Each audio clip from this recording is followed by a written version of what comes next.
What's up? Welcome back to another video. In today's video, we're gonna test your knowledge of ser versus estar.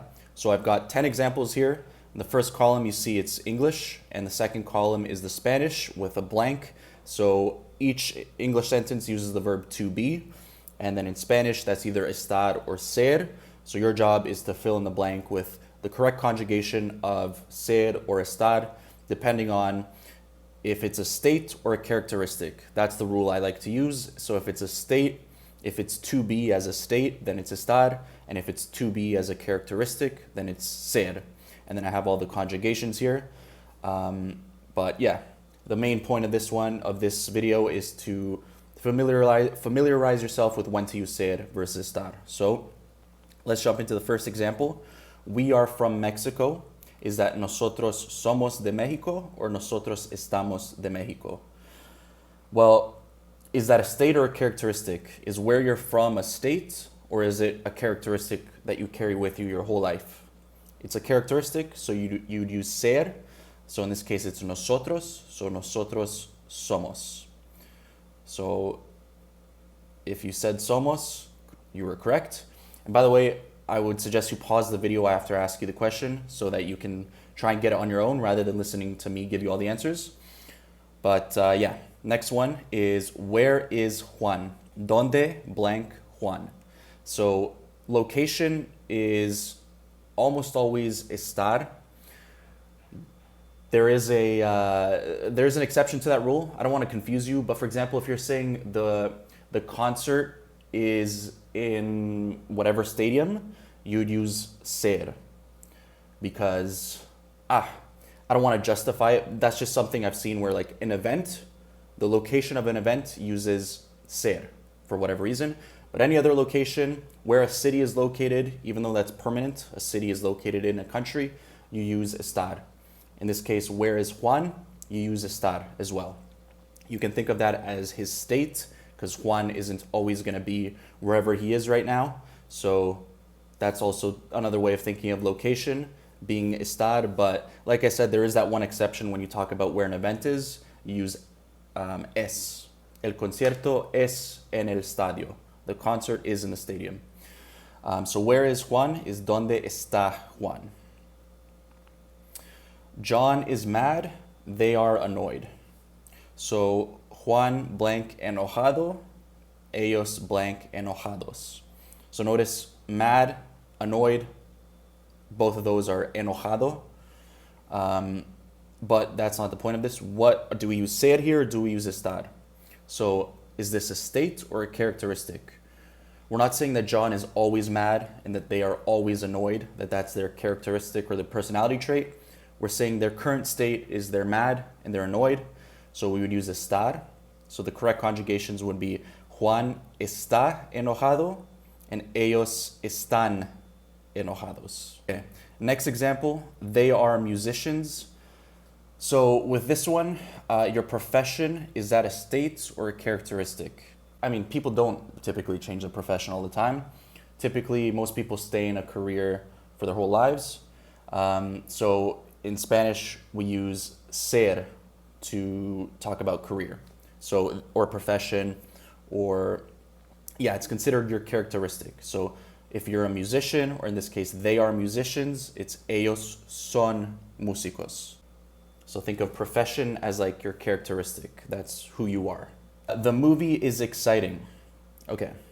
So what do you think? Pause the video, give it a guess. Is it, and remember, la película, which subject is that? It's not yo, it's not tú, it's not he, she, usted, it's it, which in Spanish, there's no word for the subject it, but yeah, in this case, la película, we're referring to it, the movie, it. So that's third person singular, so it's either está or es, depending on if it's ser or estar. What do you think it is? The movie is exciting. So you might think exciting, that's an emotional state, so estar, but that's not correct. It's actually ser, because if I were to say I'm excited, it would be estar. It would be estoy emocionado, because that's my current emotional state. But if you say the movie is exciting, whether you're watching the movie today Whether you're talking about it 3 years from now, the movie's inherent characteristic is that it's exciting. So it's not estar, it's not a state. The movie isn't temporarily exciting. Unless you're talking about a specific part of the movie, then sure, you would use estar. But if you're saying the entire movie is exciting, then that's a characteristic of the movie as a whole. So it's la película es emocionante. All right, the next one is the dog is sick. So el perro, is it ser or estar enfermo? So being sick is a state.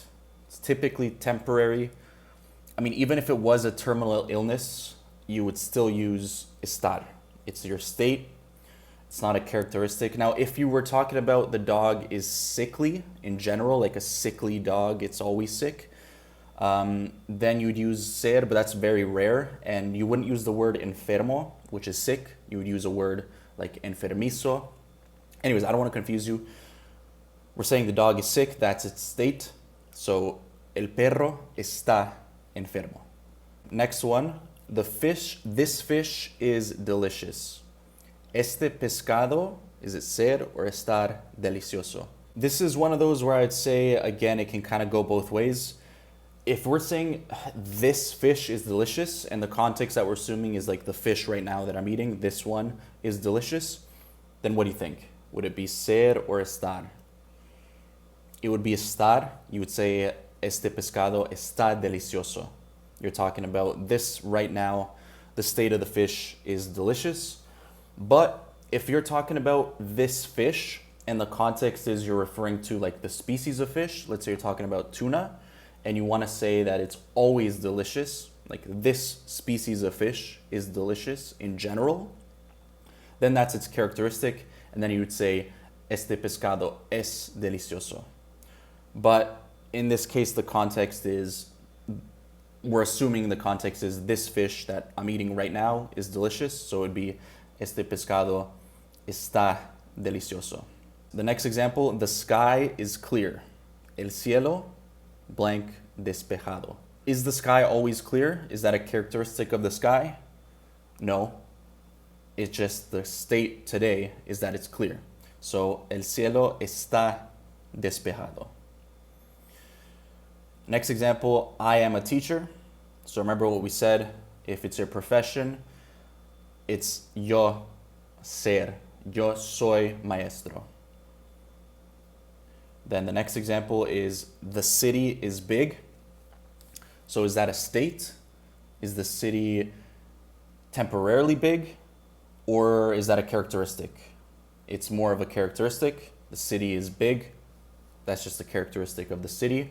Whether you're talking about a city, whether you're talking about a human being, whatever it is, if it's big, the characteristic, you use ser. So la ciudad es grande.